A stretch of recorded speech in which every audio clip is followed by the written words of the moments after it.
I was my son's age, probably even a bit younger, 13 years old, I think, when my dad would take me with him up north to trade some of our agricultural products, mostly wheat, corn, and a few other things, for products that didn't grow in our area, but they grew up there in the mountains, and mostly potatoes.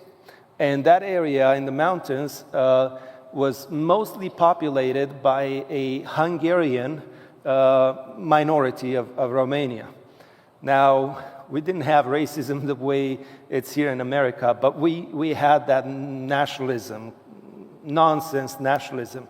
And so there was a cultivated and totally irrational and absolutely ungodly tension between Romanians and Hungarians. And I remember going with my dad for the very first time in that area of my country where there were those tensions. And I realized that they were artificial because the people were very nice.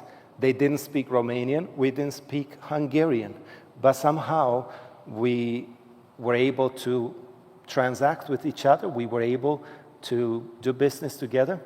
And for the first time that I went there, one of the people that we traded with invited us inside his house.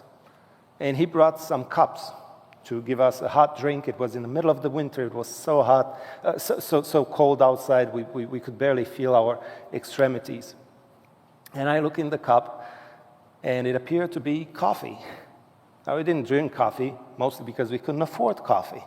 But we also believed that caffeine was not good. So I took the cup, my dad had his cup, and I immediately locked eyes with my dad. I was like, what do I do with this thing? Like, I'm not like them, we're separate, right? And my dad looked at me and smiled, and he said, son, drink. And there was no going around what my dad said. So I drank. For the very first time, I drank coffee in my life. Now, some of you here are sitting and you're saying, oh, your dad, blah, blah, blah, blah, blah, blah. Jesus was said to not eat the flesh of the animals. He said, give me a piece of fish. Because you see, my friends, to be connected on that which matters